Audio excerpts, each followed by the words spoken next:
Every move is calculated. Every sacrifice intentional.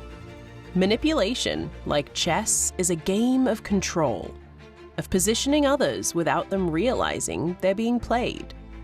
The most skilled manipulators don't force, they guide, nudging their pawns forward until checkmate feels like their opponent's own doing.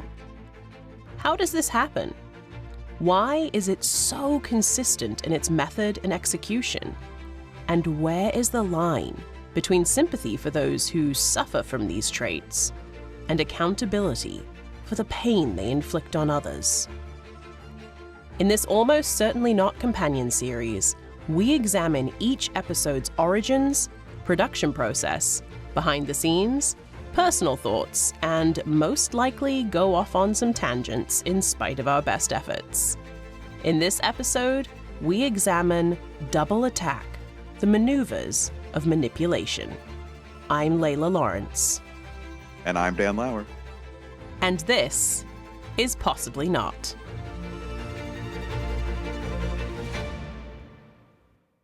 Dan, this one seems like it came out of left field for me. I thought when you first showed me this script for this episode, I thought this is like a personal opinion situation here. I don't know how I feel about doing this episode.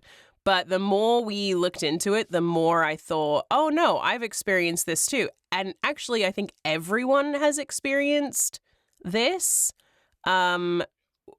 How did you, I always ask you how you come up with these ideas for these episodes and the scripts. Was this something that was kind of ruminating in your head? Because I know you're really interested in sort of the psychology and the hows and the whys as well. Is this something that you've kind of been sitting with for a while?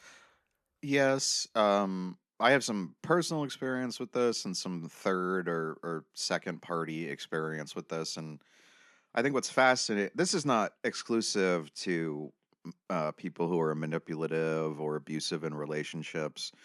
But this is the one that I wanted to focus on, which is that it's so consistent. It almost appears as though, or it seems from the outside, that they are, when you talk to people who have experienced this, who've been with a manipulative or abusive partner, or who have when you talk to people who have, or if you do yourself, I got fascinated by why the steps in the methodology of this sort of manipulation are so consistent that it feels almost like they've all read the same book and practiced the moves really extensively. And that's where, so I was fascinated by it in general, but looking at it from that perspective about learning the moves, so my opponent is going to have their opening gambit be this, and I'm going to do this, and they're going to do that. And that's sort of the allegory of chess, or the metaphor of chess, sort of occurred to me. And that's where the title comes from, is there's a chess move, or a series of chess moves, or even a category of chess moves that are called double attacks, where essentially you force your opponent into a position where they only have two moves to make, both of which result in some sort of a loss. But it's almost the illusion of choice is a double attack. It seems as though you're giving them a choice between two positions, both of which are disadvantageous to them. And a manipulator essentially does the same thing, where it gives you the illusion of having a discussion or a argument in good faith, when in actuality, if you're not attuned to what it is that they're trying to accomplish, there's just the illusion of choice. It's like a rigged game. So I've been fascinated by that for a long time, and it was sort of the chess analogy that kind of sparked it for me.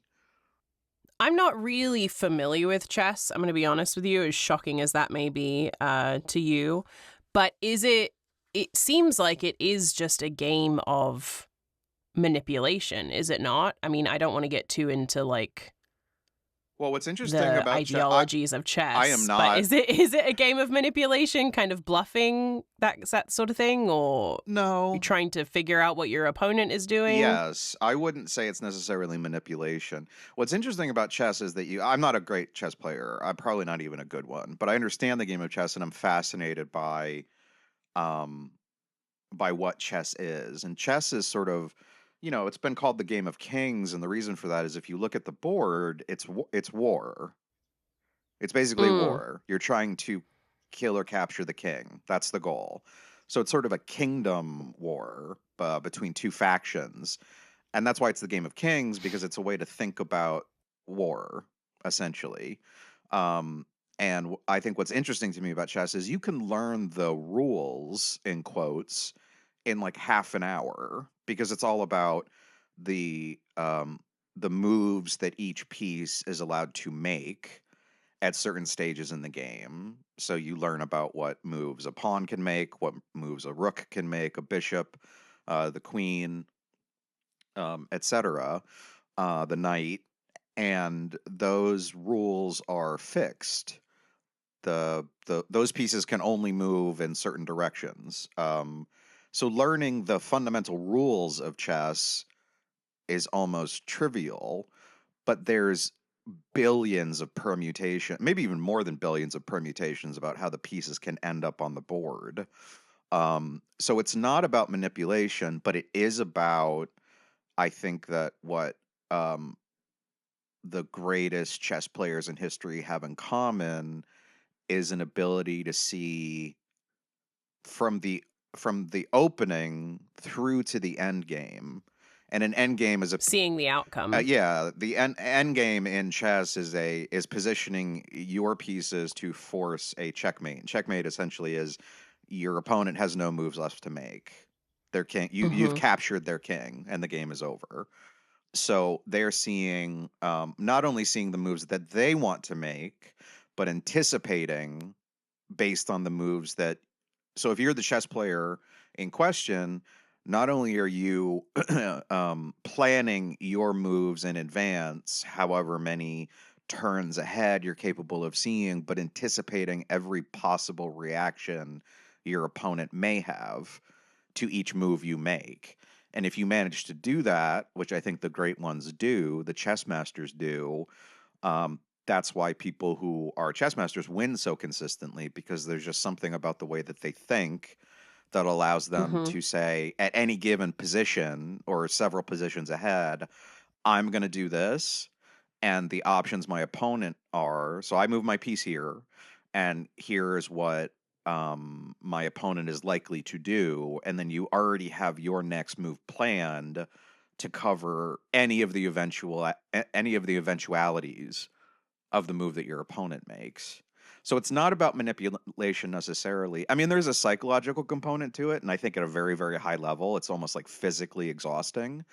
Um, but what's interesting is that the rules are so clearly defined and so simple, that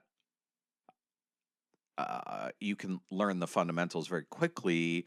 But there's a certain, you study and learn, and there's like tricks. There's certain openings that you can use that if somebody's not very well versed in chess and they're just going to be playing without thinking ahead. I know some of these opening gambits where essentially they don't know it, but you can anticipate what a novice chess player is going to do, and you can force them into a checkmate in 5 or 6 moves, and it's over before they That would know be it. me. Yeah. Um, so I'm not a good or even proficient chess player. I'm more fascinated by the psychology of chess. But because of the rules are so simple, I thought I could draw a parallel between chess and manipulators, Hmm. in as much as they all seem to operate in with the same moves and in the same Do order. you But the do you think that even though they operate in this within the same rules and the same order, that they all can see through to the outcome? Because I know we're going to get into this later if we've experienced it or not, but I can think about instances for myself personally where I don't think the person was necessarily seeing ahead. I think they were just acting instinctually to get what they want. Well, that's an interesting but distinction. I don't know if they were seeing ahead. Well, because that's kind of like the thrust of my interest in it, because I mean, if you look at the opening and look at what the interaction is that we describe, that's very consistent with how a manipulator operates. The way which they start. Oh yeah, we literally just watched it, and I said it was like you were inside of one of my old relationships, like you were a fly on the wall. Right. And we also address whether or not they know they're doing it. And does that mean that it's inherent to their character and the need for thought is unnecessary, or does it mean that they know that they're doing it and that's what their goal is? I think that's an open question, but but I'm also like but eventually it becomes a situation where we discuss more in depth when it gets more extreme, that you're not really playing.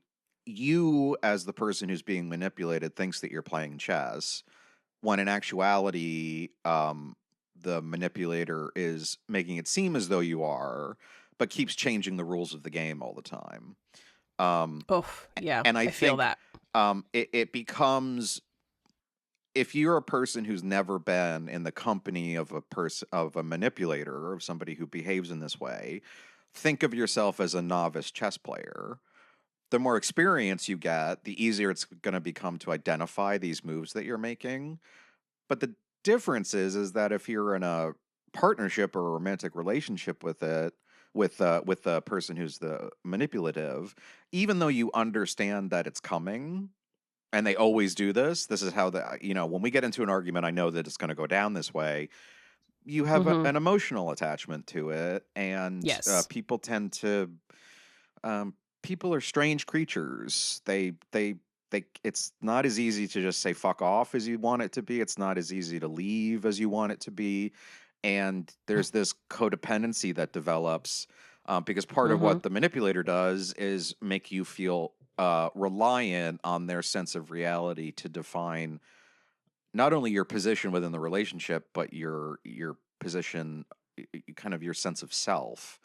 So, oh yeah, you feel trapped for sure. The more experienced you get, so I mean, that's where it sort of deviates from chess, and that's where it becomes less like they're really great at chess and you're a novice, and more like they're tricking you into thinking that the rules that you feel are clearly defined for playing a game, a non-cooperative game, is what chess would be in mathematics. Yeah.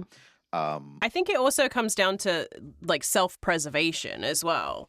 I think that sometimes these manipulators, and of course I'm going based on my own experience here, but aren't necessarily intelligent enough to think several moves ahead and to see the outcome, but more acting on just real instinctual, selfish self-preservation. Well, like, I fucked up, but I need to come out on top. Well, and I don't think we need to rehash all the steps because it's really clearly defined in the episode. But I think that's what's interesting is that, well, there are manipulators who are I mean, like short con operators they understand human emotion and psychology, and they are really fine tuning and selecting targets very, very specifically, and running confidence schemes on them because they understand how a person is likely to react. That's not every manipulator. Yeah. And then we also get into manipulation versus pathological lying versus antisocial personality disorder versus all these personality disorders. But I think what's interesting to me, at least, is, to your point, if they don't know they're doing it, and I believe that that's true because I don't believe that the ones that I have encountered don't appear to be that smart on the surface to me. Because what's interesting about manipulators, at least the ones that I have heard about anecdotally, also seem to have a very high opinion of themselves, even though there's really nothing to justify that high opinion. they may not be that smart. They may not be that successful. It may be a cover for insecurity.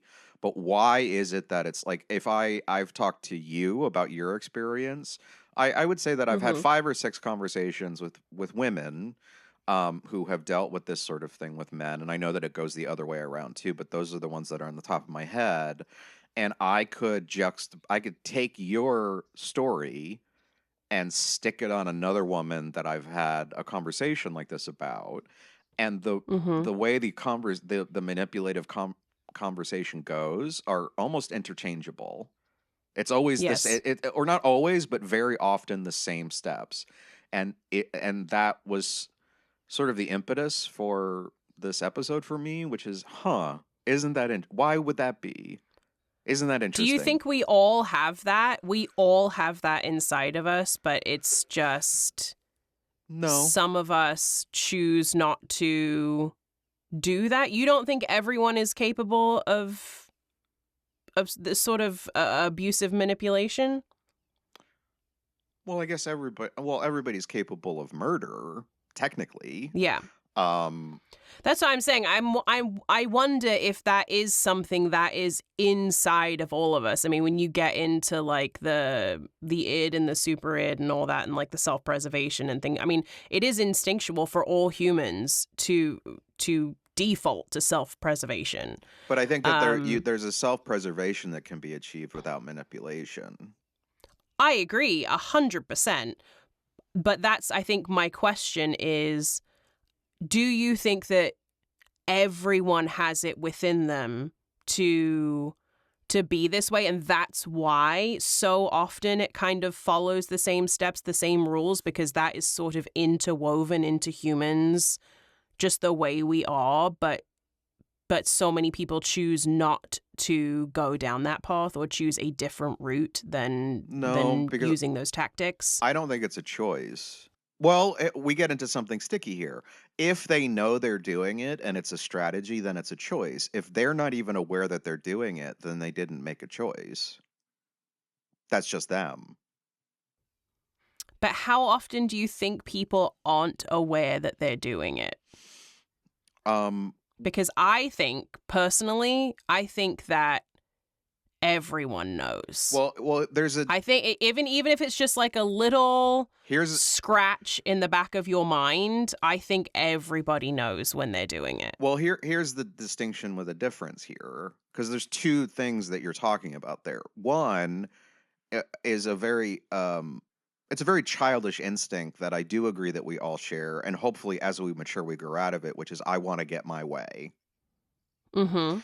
Everybody has that, and I think that they know they're doing that. I'm talking specifically about the strategies that manipulators employ in interpersonal relationships to achieve that end and the consistency therein. I don't think they're thinking they're going to accuse me What's the of next this, step? I'm going to do that, and then they're going to say this, and I think it Mm-hmm. unfolds, and my fascination is why does it unfold that way so consistently? I don't think that they know that they're doing it. I think that um especially the ones who are not hyper intelligent and who are not beginning a conversation. Like, that's why I want to draw the comparison with con men. They enter an interpersonal relationship knowing all the moves in advance. They are going to manipulate you to make you see the world the way that they need you to in order to get from you what it is that they want. I mean, sociopaths are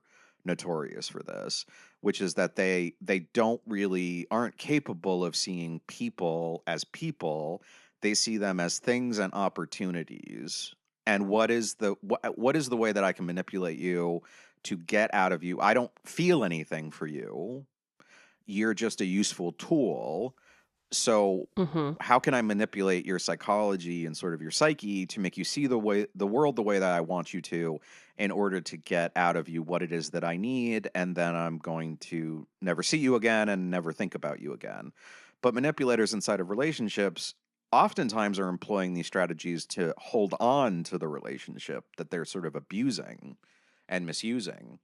And so Yeah. they're not sociopaths, and so like this is a very like we all have self-preservation and we all have strategies to get what we want, but hopefully, even if we have this quote unquote in us, um, to have these dodges and maneuvers in order to avoid responsibility and make the other, like, alter the other person's reality, um, it's not instinctive for all of us, and you can mature out of it and discover, um, and hopefully employ healthier ways to self-preserve, not to the detriment of somebody else, and to identify that behavior in yourself. So I don't think it's universal. I think that, I mean, children are sort of like this. Children will say anything that they need to get what they want and to stay out of trouble. Hmm. Yeah. And it's almost like these people get sort of perhaps even locked in a state of arrested development where they never really grow beyond that and determine a healthy way to take responsibility, to share responsibility, to make admissions, and to self-preserve and get what they want without manipulation.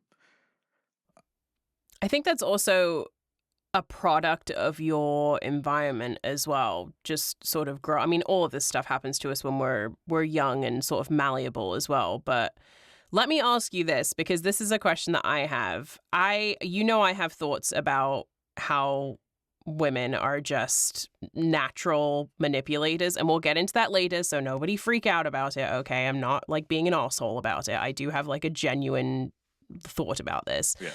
But if I have to have like a confrontation with anybody, if whether it is something that I have done wrong or something that they have done wrong, or, any sort of difference, any sort of discord, I will almost plan out in my head what I'm going to say, and I can kind of run the scene in my head as far as like hearing what they're going to say back to me, knowing what my retort will be.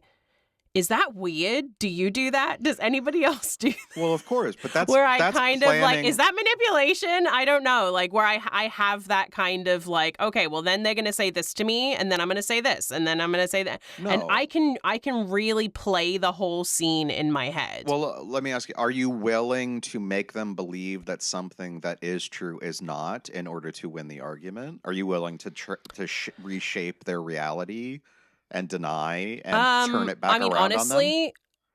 Honestly, I have done that. I won't deny that I have done that. Well, because you're talking about, and I think that we all do that because we get desperate. But there's there's nothing wrong with, you can have a heated conversation where you turn, if you feel that you're right, because there's two methods sort of argument or debate, and I would classify those as good faith and bad faith. A good faith argument is when you and the person that you're arguing with or debating with are sticking to the same set of facts, but you have a difference of opinion. I don't think there's anything wrong. I do this all the time.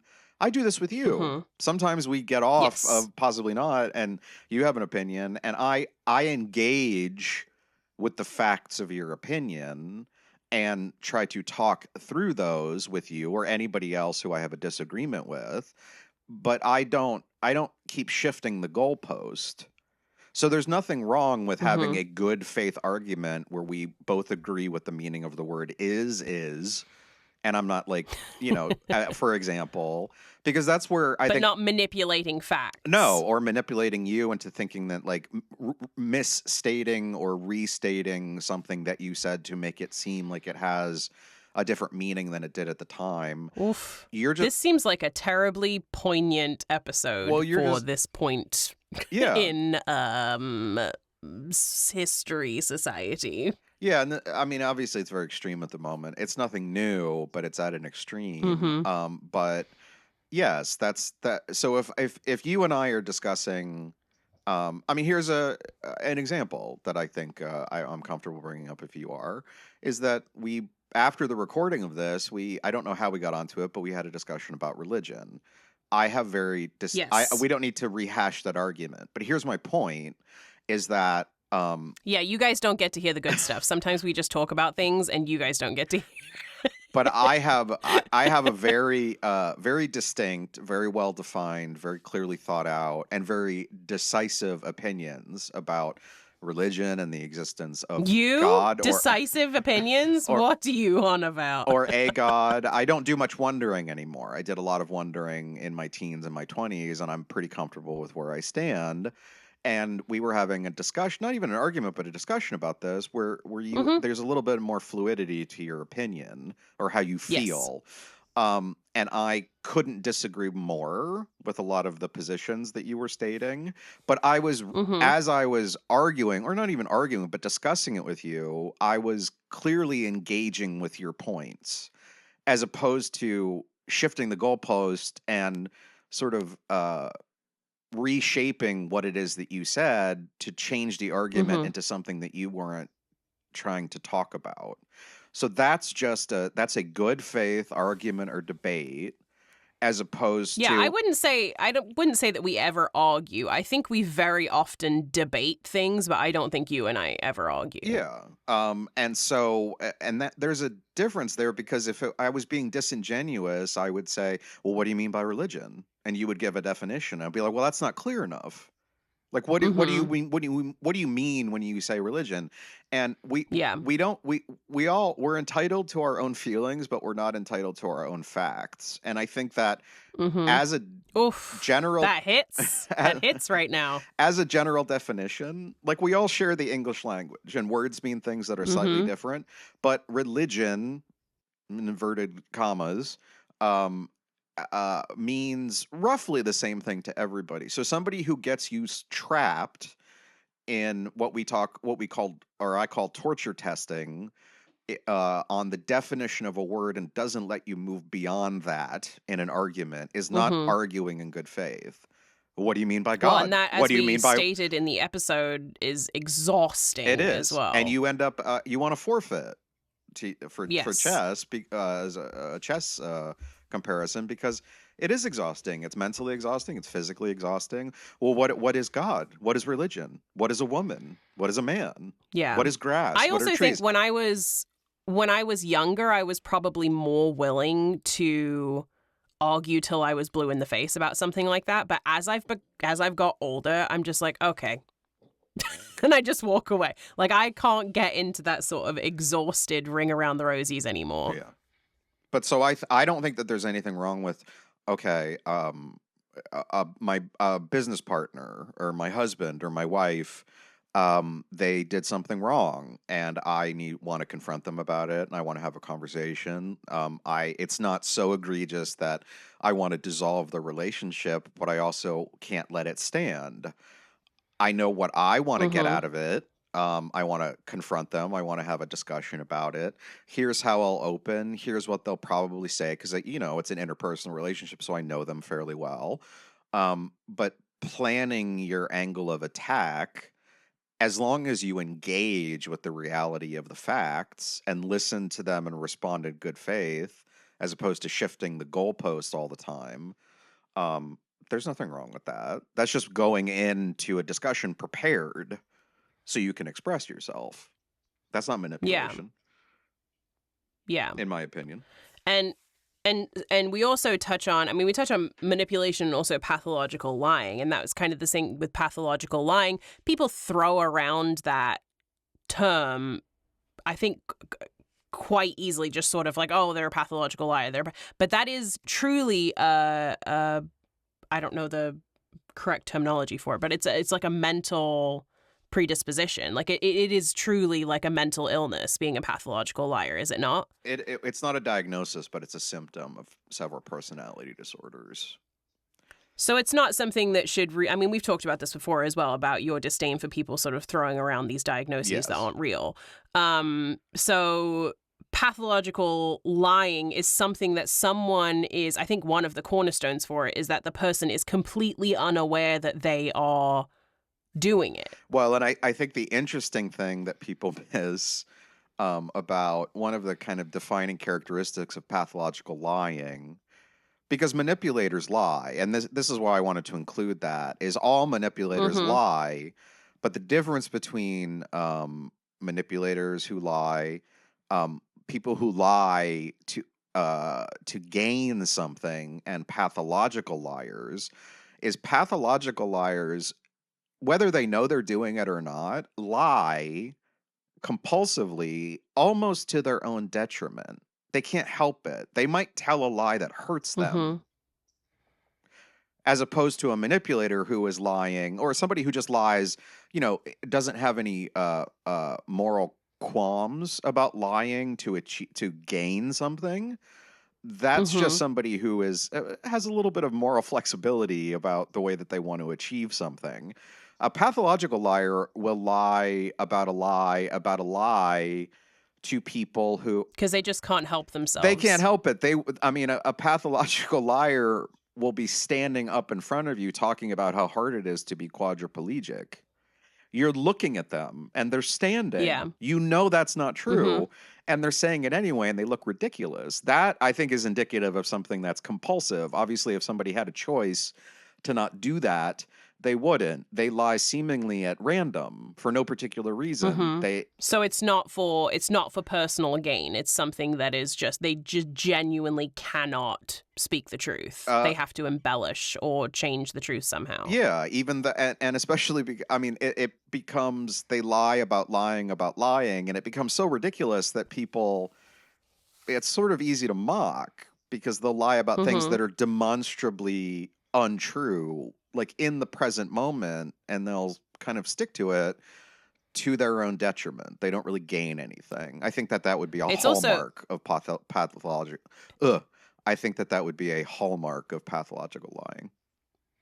Yeah, and I think that it would be nigh on impossible to keep track of all of those lies as well. I mean, I don't know where I heard it, but at some point in time, probably in my acting career or something like that, I heard that the best lies are 70% truth. And I've always stuck to that. If I ever have to lie about anything, which, I have white lies here and there and bigger lies here and there as well. I'm not perfect, but the best lies are 70% truth. No, I'm not. I know it's shocking to you. It's kind of devastating to find out this way. I know. God. All right. Well, I guess we'll just end this here. Everybody lies. Layla's not perfect. Or everybody, maybe everybody doesn't. It's not always beneficial. I mean, to your point, look at it the other way. So you could say that every good lie, every believable lie, should be 70% of the truth. Yeah, I don't know if we should say good lie. I suppose every believable lie. I don't know if any lies are good, but every believable lie is probably the better way to say it. But let's take some of the malice out of it and reverse that and say that every communication omits 30% of the unnecessary. Look at it this way. We all lie all the time. You walk up to somebody who claims to have lost 20 pounds, and that's obviously not true. It looks like they gained 10. But they say, I'm so proud of myself because I've lost 20 pounds.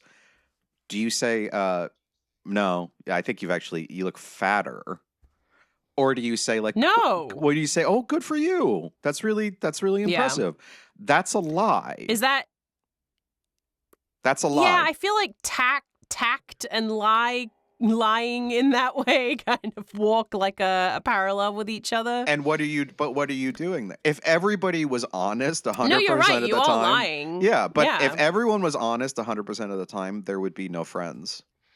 Well, that's what, children completely lack that. That's why so many children will look at women and be like, do you have a baby in your belly? No. Why would you say that? Because of like a lower belly pooch or something like that. But kids will say that because they just don't have that like tact or that polite sort of filter. They're just out here spewing truths. Do you say lower belly pooch? Yeah, a little lower belly pooch, Was a pooch a dog? Pooch? Pouch? I guess, but yeah, it's like a different, I don't know. You've never heard that? I don't know. When I hear the word pooch, I think of a dog. Yeah, I suppose so as well. Anyway, pooch. But this also, okay, so this is something else that we haven't actually talked about before, but I'm going to bring it up to you now. when I was little, I mean, yes, kids lie for their own gain. I was a notorious liar. But it was because I was an only child, and sort of in the vein of like, if something was broken or if I had done something wrong and my mum would ask me about it, I would lie through my teeth about it. And I think that kind of comes from being an only child, because the stuff that I would come up with would be like ridiculous, like completely implausible. But because I didn't have someone to blame it on, like I didn't even have a dog to blame it on. I just made up these like insane lies when I was younger. What kid wants to get in trouble? That's all. Your whole purpose in life is to avoid getting in trouble. So, I mean, yeah, but I wonder if that's where that kind of like nature versus nurture thing comes in as well. Like if I was doing that at such a young age, because this also kind of bleeds into, and I know I'm kind of skipping down on our notes here, but this kind of bleeds into my thing where I think women are natural manipulators, because I think so many women are told to not say anything, are told to sit there and be quiet and don't talk up and don't make loud noises and don't make yourself big, make yourself small, make yourself quiet, that you kind of have to default to manipulation because it is a quiet way of getting your way rather than like getting in someone's face with like facts and whatever, because a lot of times people don't listen to women. And I hate to sound like, the poor little woman here, but like a lot of times you can't come at it from that sort of, I mean, I say aggressive because that's the only word I can think of, but that kind of like aggressive, really assertive place, because you've been told not to. So you kind of come at it from like a backwards sort of way, and that's where the manipulation is born. And that's why I think that a lot of women, I won't say all women, but I think a lot of women are sort of made into manipulators, sort of natural manipulators. It just becomes like something that we know instinctively how to do, and we all do it because you have to come from that quiet place rather than actually being bold and upfront with facts with someone. Because a lot of times you can get into a man's face and you can meet them with facts, but because it's coming from a woman, they don't want to listen to you. So you have to kind of make them believe that they came up with it on their own. And that is, I mean, that's a form of manipulation as well. Well, I'm going to torture test you on this just a little bit. I think that's... Yeah, go for it. Those are incredibly broad statements about manipulation, men and women. They're very well, and that's general. what I'm saying. I don't want a blanket statement anything. This is my theory, and that's why I'm saying like some women, obviously a lot of men, my husband and yourself included, I know I could come to either one of you with facts and be like, hey, this is not right, or this is whatever, and you'll be perfectly willing to accept that. But I also know there are a lot of men who would not accept that because I've experienced it. Well, anecdotal experiences. So I don't want to say like all dangerous, all women, all men, or what. Yeah, and that's what I'm saying. I don't want to say all women, all men. I think that's something that I think that's why women are kind of seen as like manipulators, because we a lot of times have to be. Well, can you give me an example? Can you give me a scenario of this playing out? I don't know if I can give you a scenario off the top of my head. I mean, I guess it's just kind of what I was saying, where it's like, if you go to someone and say, like, if you go to, I mean, I'm saying obviously male and female, I'm pitting against each other here. If you go to a man and you come up with some sort of fact to them and you say, okay, hey, let's do this. Wait, I got an example. Let's do this. Okay. So we've already established that I mean, we're partners in Almost Certainly Not. Yes. And I invited you to be partners and co-producers. So we have to set aside the fact that I value your opinion and want facts from you.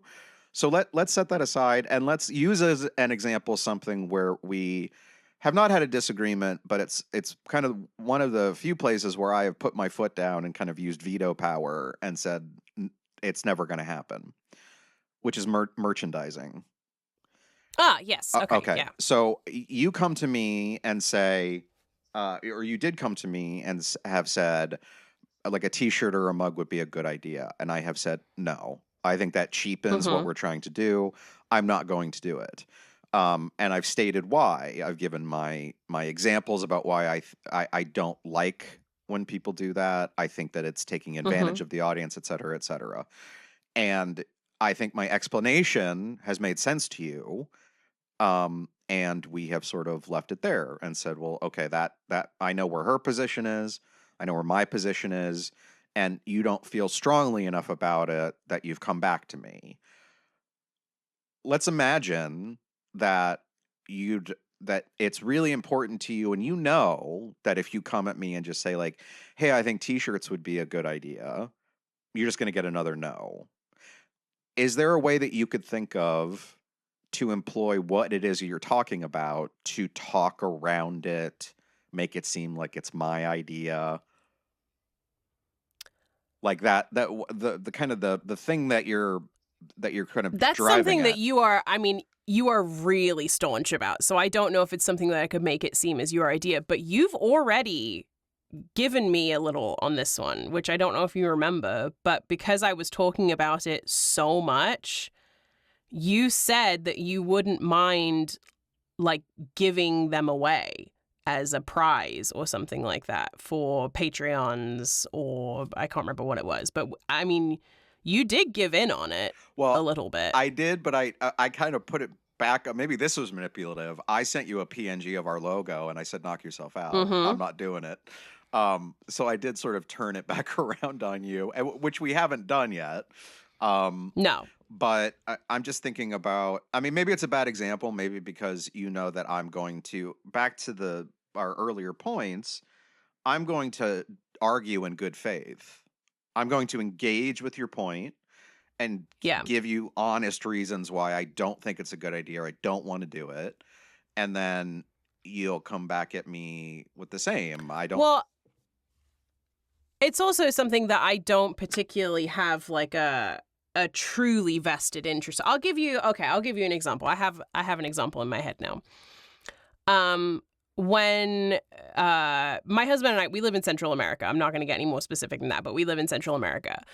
When we moved here, we came here with a Kia Sportage, 2-wheel drive Kia Sportage.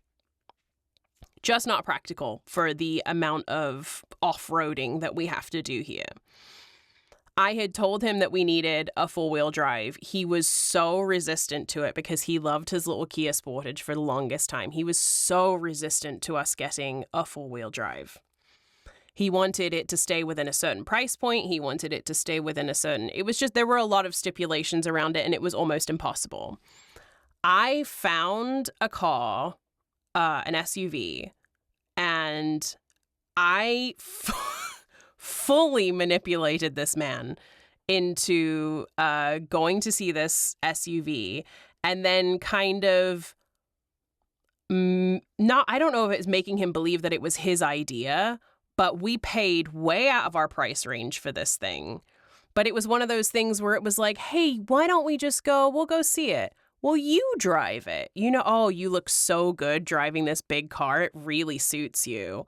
Oh, wow. You feel how smooth it is going over these speed bumps. You feel how easy it takes this terrain. Oh, wow. You know, this would be really good if we ever need to. It was just like all that kind of stuff, and not in that kind of condescending sort of way. Because I knew in my head that the 4-wheel drive was the best thing for us and our family, and just from a safety perspective, from everything. But I really had to like massage the idea into him. And I feel like that was like a weird way to say that, but like I feel like that's a form I of don't get that personal. Jesus. but I feel like that's manipulation as well, because I couldn't just go to him. And I love my husband dearly, and he is by no means one of these like egotistical dudes or whatever who doesn't want to listen to the little woman. But I had tried from one angle with the facts and be saying it would be safer, it would be, you know, advantageous to us for all of these reasons and whatever and blah, blah, blah. And it just was not getting through to him. Well, then I kind of had to come at it from like a more persuasive, I guess, sort of manipulative angle. And then all of a sudden it was just like, oh, yeah, this would be a really good idea. And then he started coming up with reasons why it would be such a good idea. So it was almost like, well, now this is my reasoning for this, and now I'm agreeable to this. So it kind of like turned it on its head. Well, I mean, I guess I have two questions there. Is what would he say happened if you put it to if he listens Oh, back he to knows. this? He would say that I manipulated him. Okay. Fully. Okay. But would it be manipulation if you printed the t-shirts yourself and did a survey and found that 150,000 people wanted to buy those and presented me with that set of facts? If you gave me more facts so that I was better equipped to make a decision, because what did you actually do? You took him to see the car that he hadn't seen in person. You let him drive it, and you complimented him. You talked about how good it was. Were you lying about some of that? Maybe, probably. But it kind of, I mean, I don't know. That removes any kind of agency from him. Is that manipulation? I guess I was sort of like giving him my opinions. Yeah. And then having him believe that those opinions were his own, or taking those opinions upon himself and sort of changing his mind about things. Were you lying? Did you think that it handled well? I did. No, I love the car. I think it's great. I don't know about lying, but embellishing, maybe embellishing. Is that lying? Is embellishing lying? I suppose, in a way. This is all, that's a good example, and this is kind of but it's a lot of, like, stuff. gray area, isn't it? Yeah, it's a lot of gray area. I think... But, I mean, going back to it, because I know you've got on me before about saying that I think all women or not all, I shouldn't say all women, that women are more inclined to be manipulators. And I'm just giving you my theory. My theory is that women are inclined to be manipulators because for so long you're told to not make noise.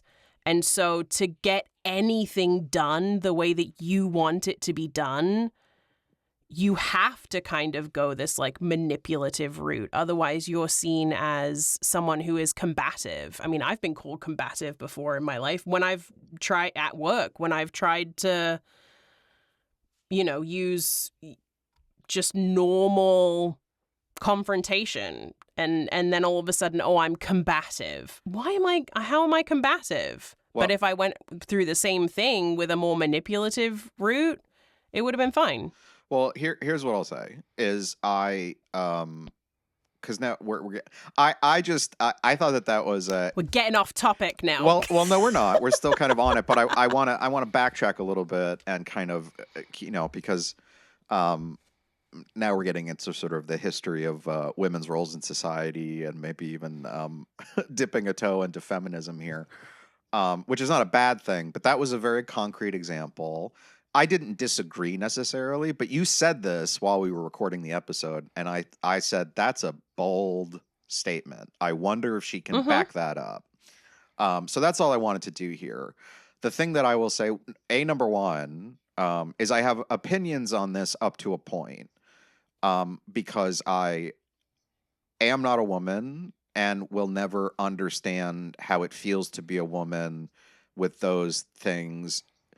Feeling or actually having those limitations. I didn't know where you were going with having those things. I thought you were gonna talk titties. That is, I will say that is something I know for a fact women use on heterosexual men to manipulate, because which is a form of manipulation. Yeah. Once tits come out, the heterosexual male brain ceases higher function. I forget. They don't even have to come out.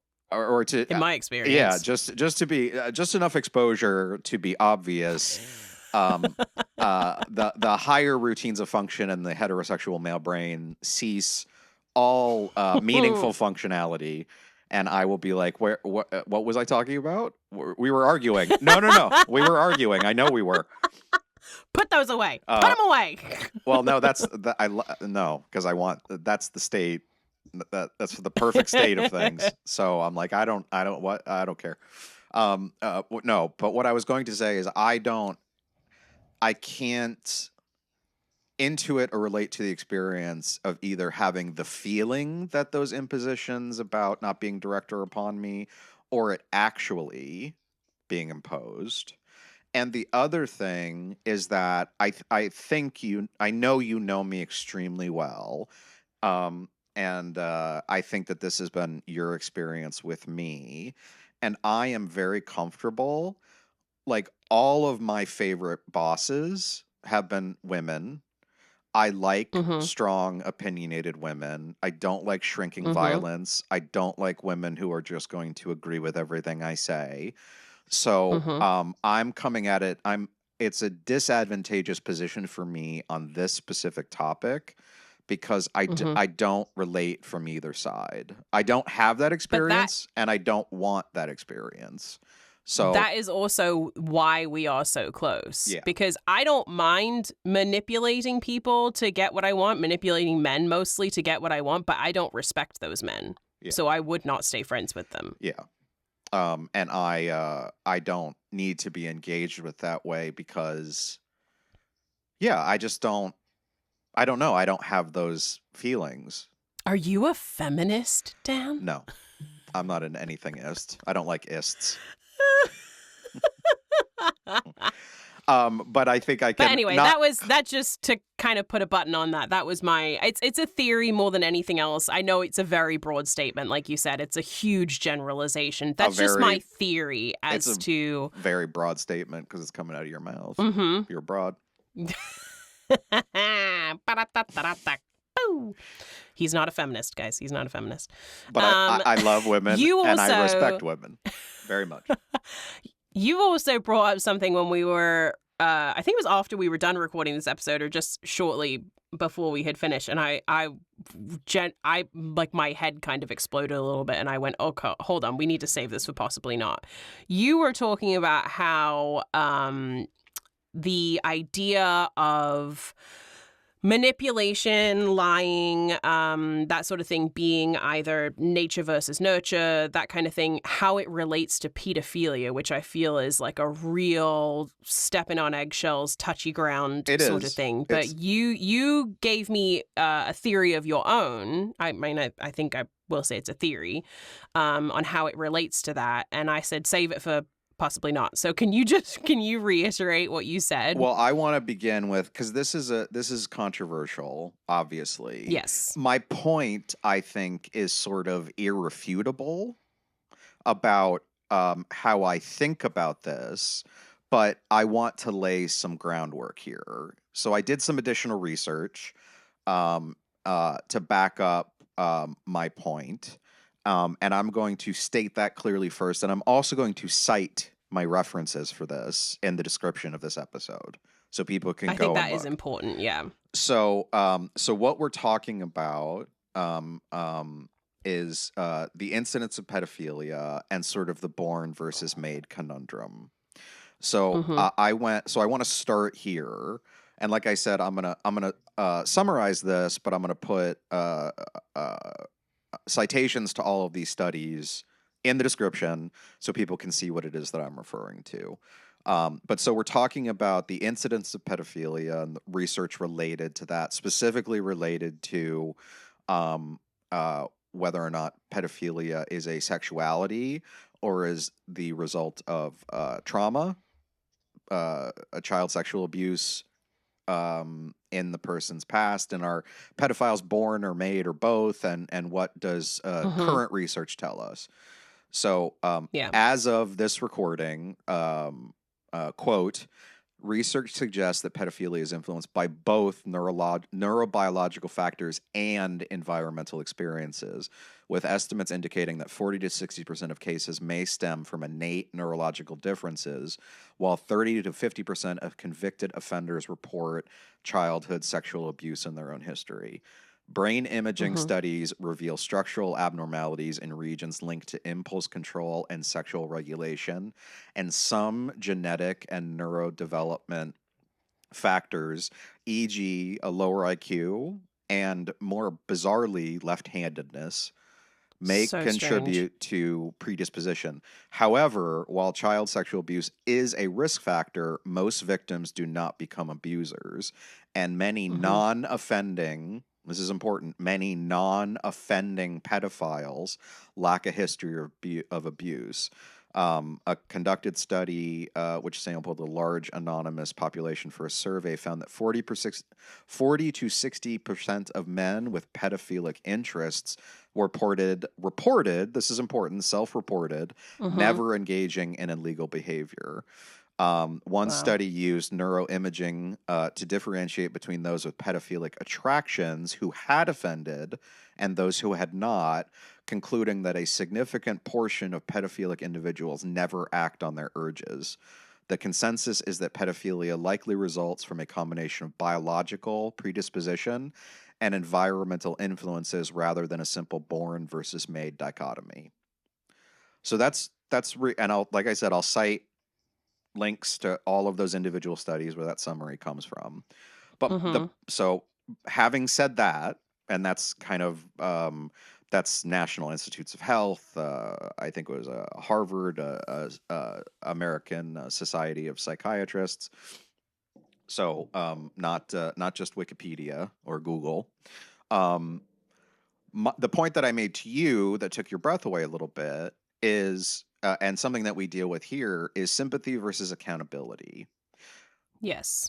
If somebody is born, and we can kind of eliminate the born versus made here, whether they're born and their sexuality is pedophilia, they will never progress past an attraction to an inappropriate aged person, somebody under the age of consent. They'll never be attracted to anyone over that age.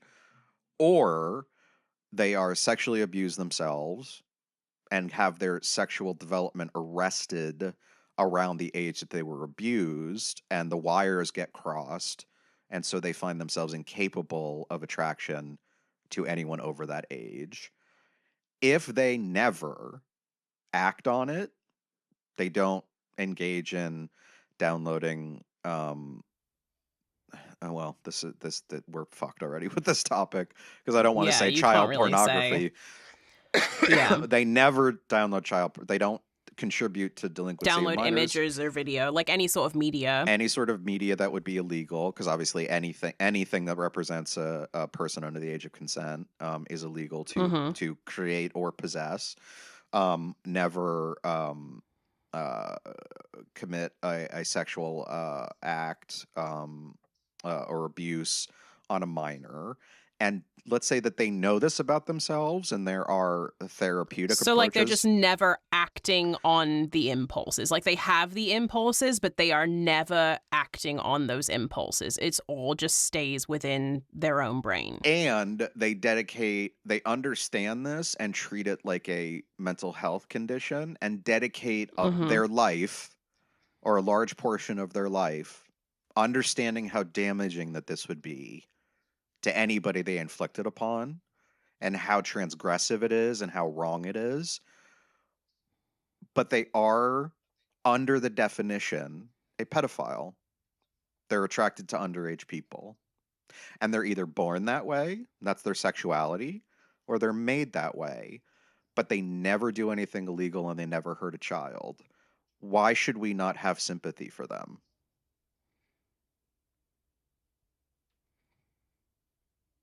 Yeah. When you first brought this, it's very difficult for me to sort of speak this way or think this way on this topic.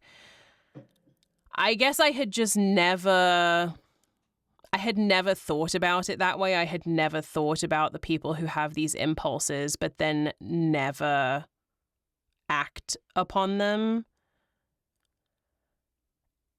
And having sat with it for a little while now, it's been, like a week since we recorded this episode and since you brought that up. Yes, I do suppose they deserve some, but it's so difficult because it is something that is so inherently disgusting and wrong, Well, and it's it, morally especially repugnant. someone who has a child, like, I it's have a just child like, too. it makes me go into, yeah, it just makes me go into this like mode of like the protector mode, like, absolutely not, like, there is no gray area, absolutely not. It makes me go into the protector mode. So it's something that I really have to like sit with and stew on. Well, But I do see what you're saying. I yeah, do see what you're saying. And because I think you are correct. I think that those people do deserve sympathy. I'm sure a lot of people who are that way don't live full lives well, because they probably become frustrated with themselves. and they might be disgusted with themselves. They might hate themselves. It's probably Yes. Yeah. torture, and they have to. Yeah. But they have a strong enough moral barometer, and a strong enough morality that they understand the damage that it does, and so they Hmm. dedicate the. That must be incredibly difficult. Now, there's a It must be awful. Yeah. and there's a line in the sand. I have sympathy for those people, and I understand, and I have respect for them as somebody who has, I mean, obviously nothing like this, but I have pretty severe depression. That takes a lot of work. It's hell. It Hmm. can be hell. You have to remain ever vigilant, and it takes a lot of effort to stay committed to your treatment to make sure that I have to keep a constant eye on it. It would be even, but A lot of a lot of self-awareness. self-awareness, and the only person who's really going to get hurt, I mean, on a, well, the worst possible outcome, a lot of people would be hurt, but it's really only Yes. hurting myself if I, in the short term, if I stop taking my medication and I stop going to therapy and all the rest of it.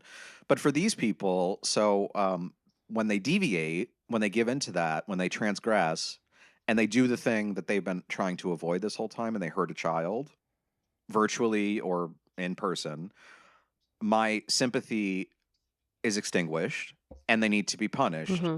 As a society, we can't allow that, because not only is it going to potentially ruin that person's life, but we may have just created a new pedophile. So that's where my sympathy, so there's a very clear defining line where I have sympathy for you, and I'm sorry that it's this way for you, and it's admirable that you're dedicating so much of your energy to making sure you don't hurt anybody, and then when you do hurt somebody, go fuck yourself. I don't care anymore. Yeah. And um this is kind of, I mean, it seems a little bit like it's a stretch from the topic that we were talking about, but just bringing it back to the liars and the manipulators, is that kind of the same way you feel about, like, people have that within them, but if they don't act upon it, they can deserve sympathy? yes, especially as somebody who, you've already kind of dropped the dime that you've been in a relationship that reminds you of this scenario. Oh yeah, it is a classic. Classic follows literally. We watched like the first 5 minutes of the episode that you had cut together before we started this, and it was just step by step by step. I mean, actually, the way that I found out, because I didn't know when I was in the relationship that it was abusive manipulation. I read an article after I was out of the relationship, that when I had moved back in with my parents, my mother had just left kind of laying around for some reason, because they suspected that I was in an abusive relationship, but I didn't know. And I read the article and literally ticked every single box. And I came to a realization right there that, oh my God, I was in an abusive relationship. And I honestly hadn't thought about it that way previous to that. So in that way, like, so much so that, like, textbook kind of following those steps the same way it did in the first 5 minutes of the episode that we just watched. Well, and yes, so to my point, uh there are, for people who are uh abusive manipulators, the reason that we went through the whole pedophilia thing is that there are, um uh it shares some DNA with people with personality disorders that might lead to this sort of thing, which is that people with those personality disorders sometimes are born, and sometimes are made, and Mm-hmm. sometimes are both. If they're born, like, how righteous and correct is it to blame someone for the way they were born? And how righteous and correct is it to blame someone for what happened to them as a child? I would argue Mm-hmm. not at all. It would be like, I mean, if you're born a sociopath until you hurt somebody, that's not, you were born that way. That's not your fault. Yeah.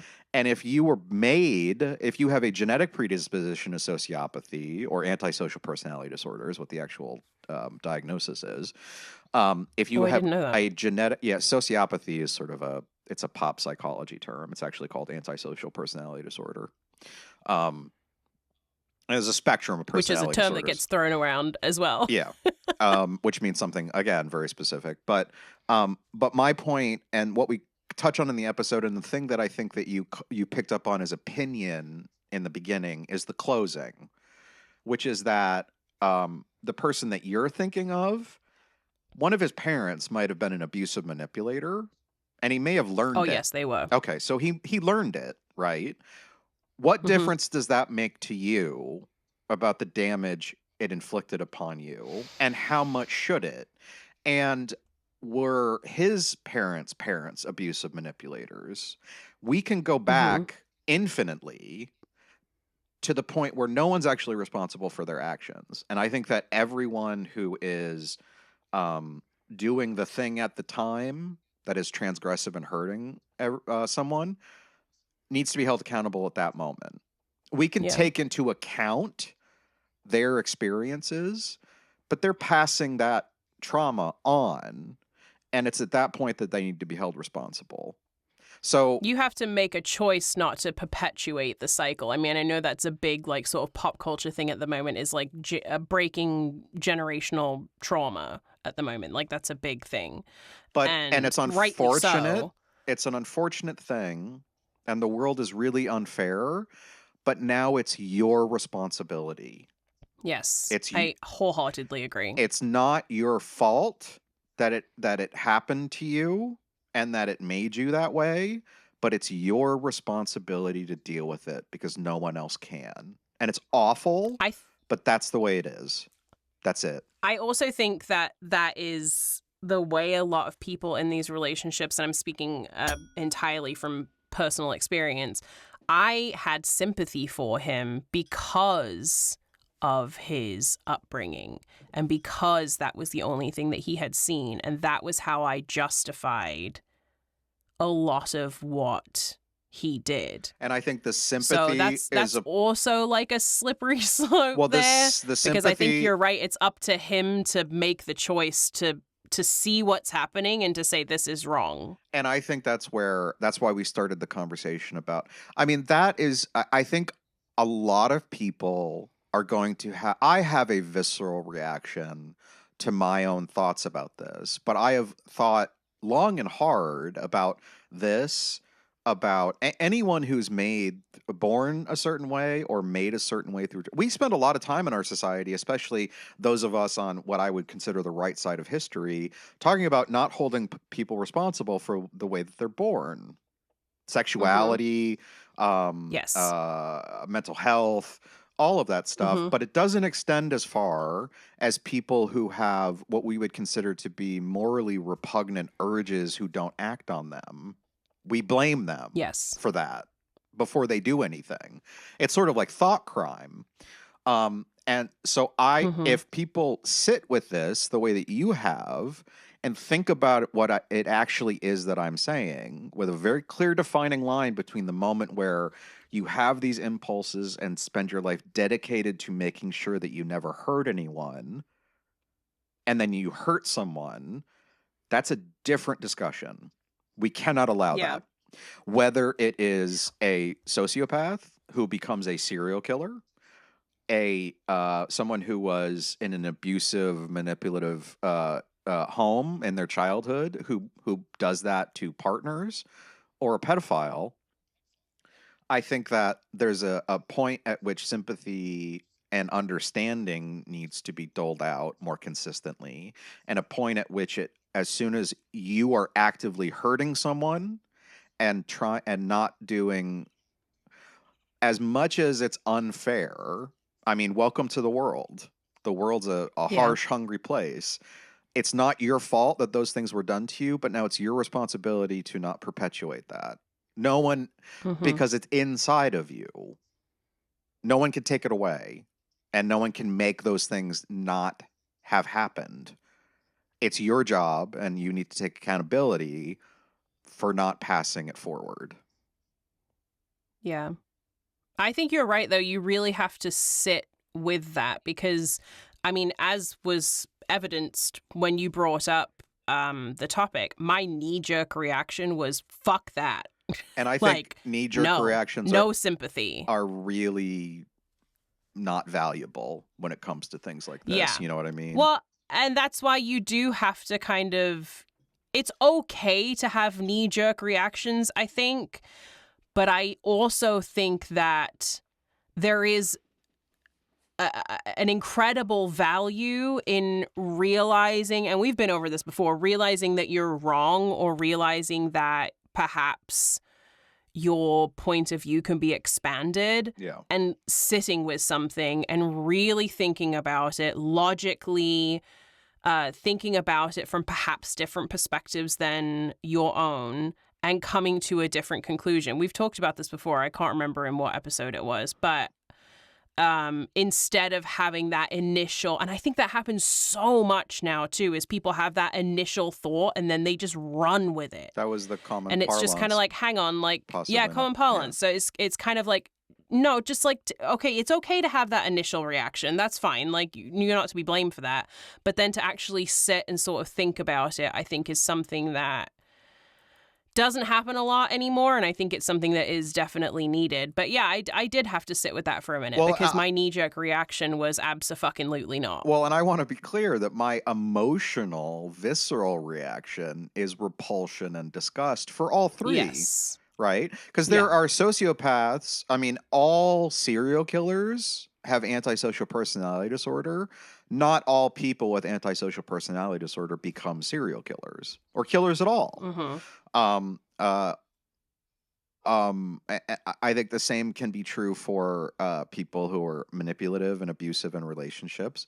The same can be true for people with borderline personality disorder. The same can be true for people who are pedophiles. All of those are transgressive and reprehensible when they begin to act on them. All of those four categories. Mm-hmm. If people give into it, they don't take responsibility or accountability for their own actions, then they need to be punished. But I think that there's something about that, the pervasive sort of, I mean, what I'm trying to say is very nuanced, and I wouldn't be surprised if people get upset. All I'm saying is, let's say for argument's sake, that the messaging was slightly different, which is that if you come from an abusive, manipulative home, or you have attraction to underage people, here's all these resources. We're going to dedicate a lot of time to helping you, not perpetuate that, not hurt anybody, as opposed to, you're fucking disgusting. Mm-hmm. Because they're going to hide. They're not going to feel okay about reaching out for the help that might avoid. I mean, my point about this is like, which I don't think is controversial, which is like, maybe there's a better way to go about it to make sure that kids don't get hurt. Yeah. Well, and I would like to also, I mean, if people have listened this far, I think they should know, but we're talking about things that you are born with that are harmful, like absolutely no questions asked harmful. We're not talking about like you're born as a gay person and you act on that and some Cheryl or whatever Susan says, ew, that's gross. Like, no, we're talking about when you hurt other people. Cheryl. Not just like, yeah, I don't know. I'm just making up, I don't know, ladies' names. But like, and we're not talking about someone has an opinion that what you're doing is wrong. We're talking about inherently harmful things. I mean, we're talking about traumatizing another person, people who are underage. I know. I want to make that distinction because I doubt that those kind of people are listening to our episodes, but I just want to make that distinction. Like, we're not talking about like you're born you're born gay or you're born trans or anything like that, and then you act on that. No, we're talking about like something that you are born with an instinct to hurt someone. No. That's what we're talking about. If you're into it and the person that you're doing it with is over the age of consent, it is into it too. Go with God. Yeah. I don't give a shit. Yeah. I'm confused about people. I just wanted to make that quick distinction. I get very confused about people who are angry that someone they don't know is gay. Yes. I mean, that's a conversation for a whole other day. Somebody's gay somewhere that I don't know, and I don't have to see it. That makes How dare they be happy with someone else who is happy? No. I almost hate that. I understand why you made that disclaimer, but I almost hate that it's necessary because I know that you hate it, but I want to make that disclaimer because You're right. I really don't want any sort of like, oh, well, they're saying, but no. No, we're not. We're saying that if you are born with the instinct to hurt someone, that's when this comes into play, not when you're born just different. Like, it's just, and who's to say what is different? I don't know. That's a whole other discussion. But just like, we're not talking about sexuality outside of a sexuality that would harm someone who is under the age of consent, or animals who cannot consent, or, that kind of thing. Correct. I think we've tortured that one enough. If they don't get it by now, they're not going to get it. They're just going to be angry. I'm just going to beat it into your head. But yeah, so this is my media training coming in, where I'm like, okay, how can we cover all of our bases? I think that we were incredibly clear, and I feel like that's unnecessary. Yeah, but I might be wrong. Yeah. So let's bringing it back to manipulation and kind of like what we were talking about. Do you think manipulators know that they are manipulative? Sometimes, not always. I think that it's instinct. It seems to be, right? Because it's so consistent. Like I said, like that's my fascination with it. It seems like they've all read the same book about how to have these conversations, and I know that they haven't. So why is it so consistent? And I think it's just a behavior that's learned that they never grow out of, that they don't know that they're I don't know. I mean, that it's complicated because I think even the data would say that it's probably person to person, and there are some people who identify that they have this gift to manipulate, and they become con artists. They can get into a room and make the room full of people believe whatever it is they need to believe to get what they want. That's deliberate. They know that they're doing that. Somebody who's on the back foot and in a corner inside of a relationship that they at least claim that they want to maintain is doing this out of desperation to shift the focus of the conversation. But I don't think they're doing what you were talking about earlier, where they say, well, if she accuses me, of talking to my ex-girlfriend, I'm going to do these things in order to win. I think it's just how that's their style. And I don't know that it's as volitional as saying like, all right, well, here's step one. And so she's going to corner me on this thing, and I'm going to admit to the smallest possible version of it. Because I know that I can't get around that one, but then I'm going to shift the conversation about how it's not as, you sound a little hysterical. It's not as big a deal as you're making it out to be. Turn it back around on you, and then eventually. Have you ever manipulated someone? Not like that. No. I mean, I'm pretty good at. I feel like you're pretty black and white about these things, where you are like really staunchly against this sort of thing. Whereas like I can flat out say like I know I've manipulated people in relationships and otherwise. Have I manipulated people? Not. I'm sure. Not like super maliciously, but I know that I have. So that's why I'm asking you. I would say not in relationships, but in business. I think that you know this about me. If I need somebody to believe something, well, this is going to be weird. I'm a pretty good liar. I'm very dry. I mean, so let's make it fun instead of nefarious. I can be sarcastic without the person that I'm being sarcastic with understanding that there's sarcasm there. I can make something that's not Yeah, true sound. me, 100%. Yes, I can make things sound incredibly believable. My own mother doesn't know when I'm doing it. So if I need you to believe something that's not true, I can sell it, and I probably am sharp enough that I can get ahead of any of your inquiries and have a good explanation ready to go. I will do that in business, and I don't think that I don't have any moral, and I don't feel any moral tension with that.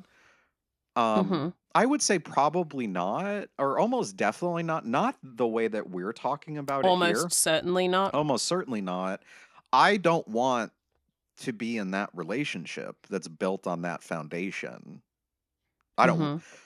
So I would say no. I don't think so. I mean, it would be interesting to talk to other people. I mean, I think that sometimes if you're infatuated with someone and pursue them hard. Well, I don't know. When you're starting a relationship, you present the best possible version of yourself and leave out the bad stuff. Is that lying? Is that manipulative? Not really. I don't know. A little bit, I suppose. It's more admittance, isn't it? Yeah. But I suppose, yeah. When do when do the push-up bras and thongs go back into the drawer? Yeah. So I would say no. At least not in relationships that I can remember. Certainly not out of my. I mean, I think maybe in my early 20s, it was. I'm embarrassed by some of my behavior, but once I sort of found out what I wanted, the kind of relationship I wanted, both friendships such as ours and romantic relationships, I don't Mm-hmm. want it to be made of that. I don't want to be tricking someone into being with me, and that's basically what they're doing. It's not real. So do you see relationships, whether platonic or romantic, as chess games?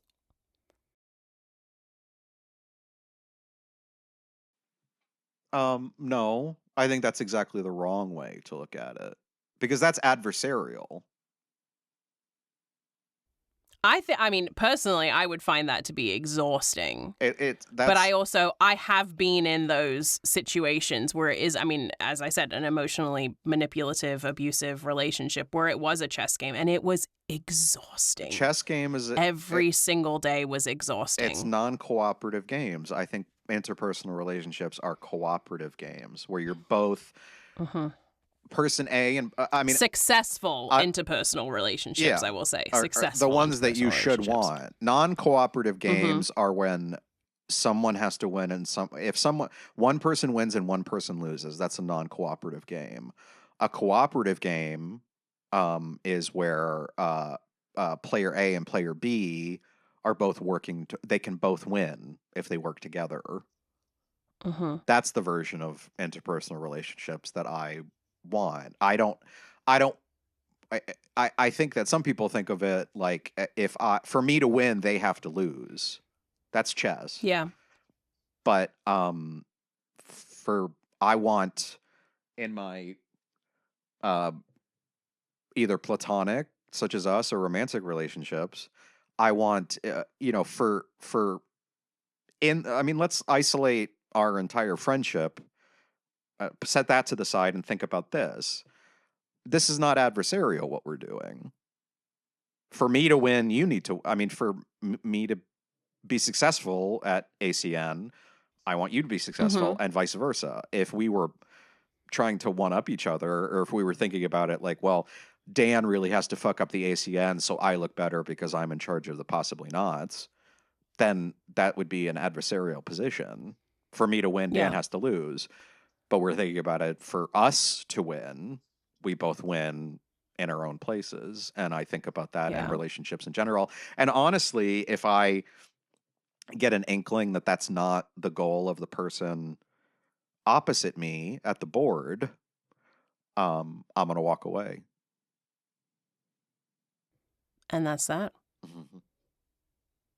I mean, truly. I think that's a mature way to look at it as well. I think that's something that happens as you mature. You see things that way. And that would be the goal. When you are younger, when you're younger, I think it can be that. sort of like I need to come out on top sort of thing. But then I think as you mature, life kind of exhausts you. It does.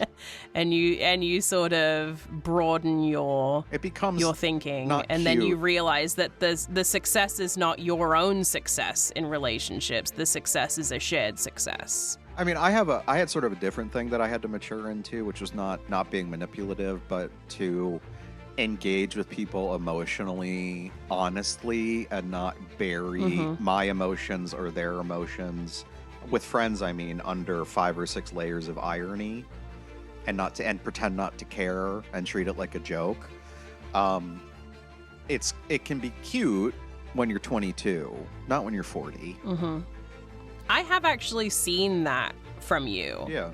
Where I think the first time that you made some sort of like emotionally supportive comment to me, I said, "What the? Who the fuck are you? Where is Dan? What's going on?" And that that's slightly. I feel slightly ashamed of that because it shouldn't be such a revelation. But I'm hoping that just hadn't been our relationship up until then. I don't think, but I mean, we've definitely gone beyond that now. Yeah. But I think. As you were saying, you sort of matured into that. And I realized what is the point? I do care about you. And I care about, I mean, people I keep in my life, I do care about. Why, what is I don't know. I don't have a better way to say it than it's just like, it could be kind of cute and fun and like, yeah, go fuck yourself. I don't care that you're having a bad time. Yeah. When you're 20. But we still do that. We do, but you should be able to call an audible on the play. Yeah. Is this something to joke about? It's not a weakness to be a decent human being. Correct. And that has taken me a significant amount of therapy. But I got here. God damn it. I did it. Here we are. Decent human beings. Well, you know. I think that's a good place to end. Yeah. I'm Layla Lawrence. And I'm Dan Lauer. And this has been Possibly Not.